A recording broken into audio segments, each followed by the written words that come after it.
Discutir violência em Alagoas se tornou quase uma moda, quase uma prática em todos os lugares, porque o segundo menor estado do Brasil é o mais violento, até considerado um dos mais violentos do mundo. O que pode ser explicado nesse contexto? Há uma relação entre pobreza e violência? O análise dessa semana recebe o advogado França Júnior, que lançou o livro Cadáveres Indiscretos, Segurança Pública e o Abuso de Práticas Bandidas no Ambiente Democrático. França, como vai? Tudo bem? Você procura mostrar no livro que existem equívocos que são adotados pela forma como a polícia age em relação à população.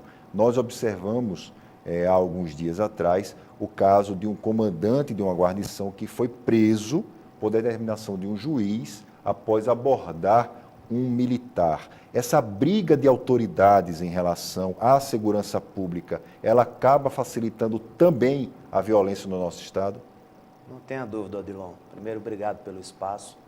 É sempre um prazer discutir temas de tanta complexidade como é o tema da segurança pública.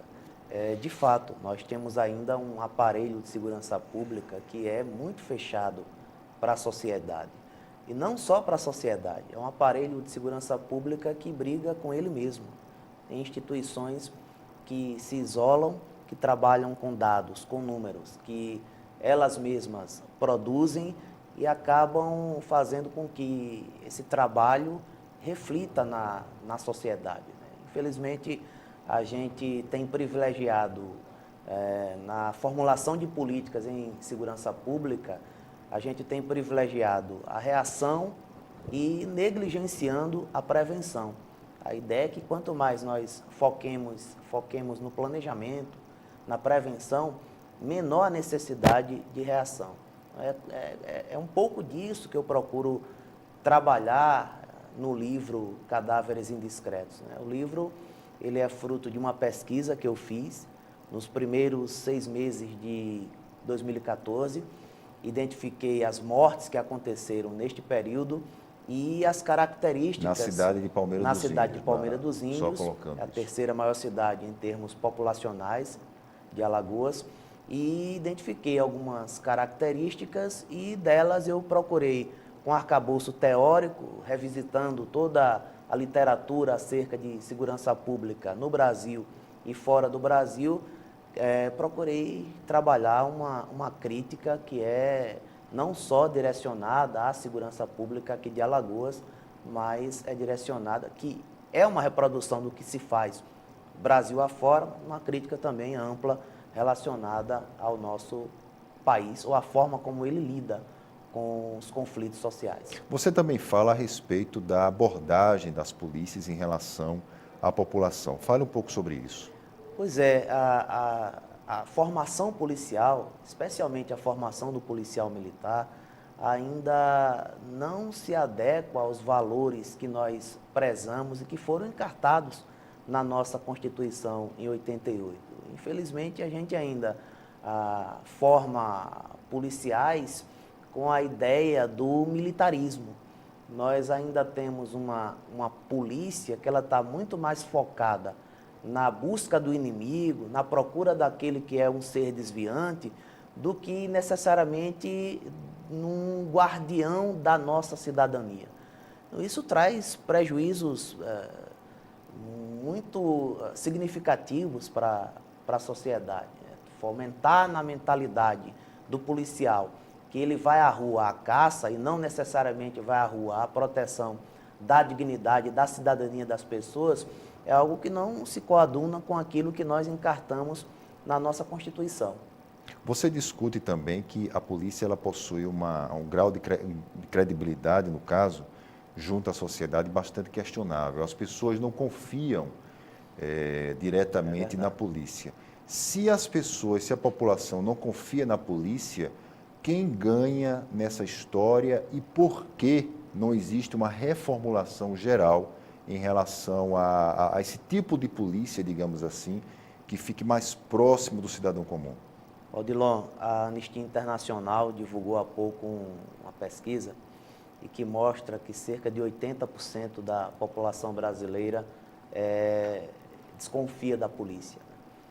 O Alberto Carlos Almeida também tem um livro, A Cabeça do Brasileiro, que retrata bem o nível de desconfiança da população no Estado como um todo e especialmente na própria polícia. Mas, por outro lado, diante do primeiro conflito, a primeira entidade, a primeira agência que nós pensamos em acionar, em chamar, é a polícia, né? É o Estado. Então é aquela ideia de que a polícia longe ela faz falta e a polícia perto ela tende a incomodar, né? Aqui mesmo em Alagoas a gente tem um estudo publicado em 2010 de alguns militares, publicado pela EduFal, Formação em Segurança Pública, uma pesquisa que foi feita em alguns bairros aqui da capital. 90% dos entrevistados acham que o trabalho da polícia é péssimo. Não dá para conviver com esses níveis de percepção do Mas trabalho isso da não é polícia. algo que varia muito de bairro para bairro? Por exemplo, se você pegar a região mais periférica, a polícia tem uma ação bem mais truculenta do que quando você compara com bairros nobres, não é isso? Com certeza. Agora, você falava há pouco da pobreza, se isso de fato gera a criminalidade, de forma alguma.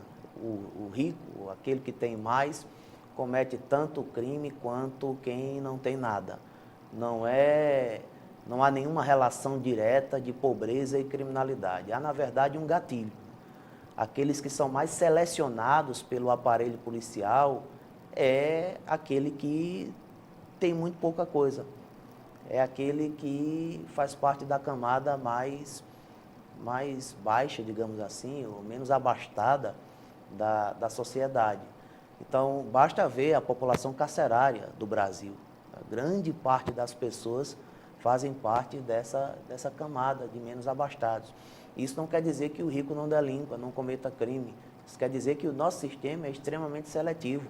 Ele sabe onde vai buscar resposta para os anseios de boa parte da população. Muitas vezes quer ver a pessoa presa, aquela que incomodou, aquela que gerou um conflito presa, mas não quer saber, de fato, como aquela pessoa está sendo tratada. Se quando ela voltar para a sociedade, ela vai conseguir voltar de uma forma que consiga conviver com as pessoas com as quais ela vai conviver. Quando ela entra no sistema carcerário, hoje a gente sabe que ela sai muito pior, desumanizada em comparação com quando ela adentrou ao sistema. Mas há estudos internacionais, França, mostrando que a proporção de presos que saem recuperados dos presídios ela é muito pequena, ou talvez até inexistente. Esse modelo de prisão, ele não é considerado obsoleto em relação à própria sociedade, e Alagoas é apenas o reflexo de um modelo que não dá certo? Esse é o problema, é que a gente, a cada conflito, a cada anseio popular, a cada cobrança, nós apresentamos sempre as mesmas fórmulas com outros rótulos. É aquilo que a gente chama do mais do mesmo. Claro que esse modelo não tem dado certo. É óbvio, a literatura em segurança pública, a literatura em direito penitenciário, ela é vasta nesse sentido. A prisão não torna ninguém melhor. A prisão deve ser a última forma de resolução de conflito. O problema é que a gente sempre apresenta a prisão, o cárcere, o tratamento desumano que lá é praticado como a primeira alternativa para a resolução de conflito. E a gente não percebe que esse tipo de alternativa, ao invés de nos trazer afago, ao invés de nos trazer mais segurança, ela só empurra o problema para frente, porque o sujeito, quando sair, ele vai tratar as pessoas da forma que ele foi tratado quando foi encarcerado pelo Estado. E a gente sabe que com o sistema que nós temos no Brasil, não há ser humano no mundo que saia, ou que consiga sair melhor. Como você disse, as pesquisas indicam que o percentual de gente que sai do sistema carcerário de fato, preparado para enfrentar a competitividade que nós temos na sociedade é ínfima.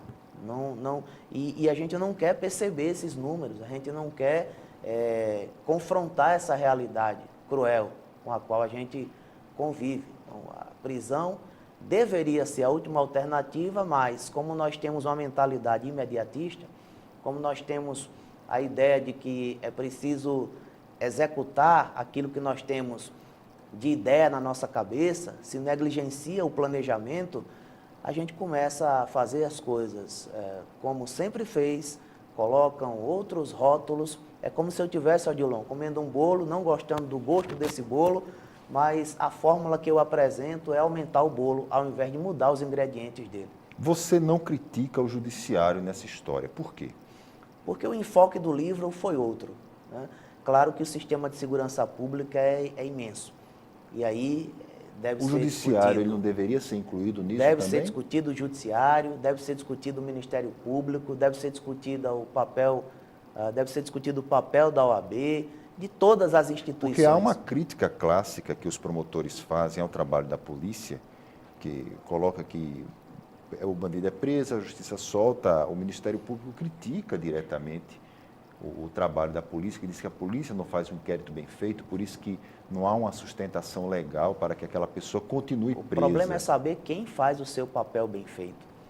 Quem faz o papel bem feito hoje na sociedade? Infelizmente não dá para apontar quem tem feito um papel. O Ministério Público ele consegue dar essa resposta necessária de combate ao crime? Nessa área de segurança pública. Olha, a gente tem exemplos pontuais, não dá para dizer que é uma atuação sistemática e que é uma atuação de excelência.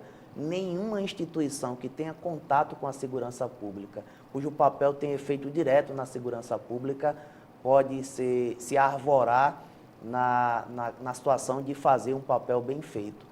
As instituições são desarticuladas, Odilon, não dá. A gente tem inteligência no Ministério Público, a gente tem inteligência na PM, a gente tem inteligência na Polícia Civil, a gente tem inteligência no Poder Judiciário. Polícia Federal. Então, e eles não se articulam, a informação não circula.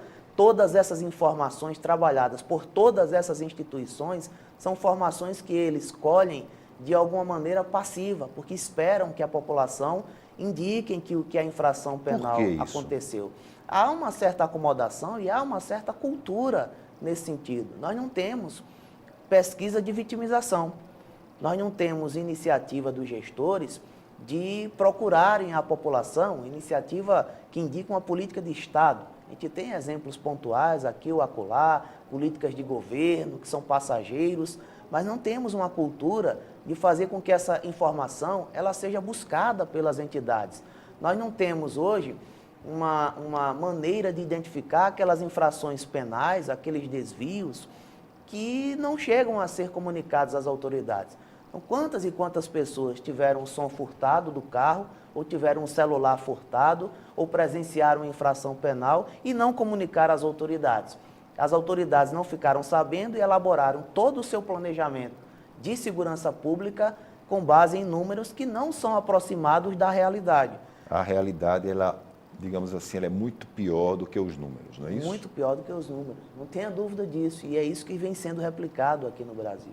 E as instituições não abrem os olhos para isso, para trazer a sociedade como parceira, para levar, por exemplo, institutos de pesquisa para a sociedade, para procurar saber se algum dia já foram vitimizadas, se já foram vítimas de alguma infração penal. Pesquisas qualitativas. Pesquisas qualitativas, assim, como todo gestor, quando está pleiteando o cargo, faz, porque nenhum gestor hoje, governador, prefeito, quando se envolve numa campanha política, vai a um bairro sem saber o que é que o bairro quer.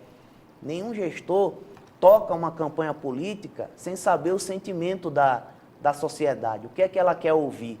E em segurança pública não é diferente. Não adianta você ter uma ideia fixa de construir uma base que se diz comunitária, mas que na verdade não é, porque a ideia de comunitária que nós temos é de construir a base, colocar o policial e está tudo certo. Não é assim.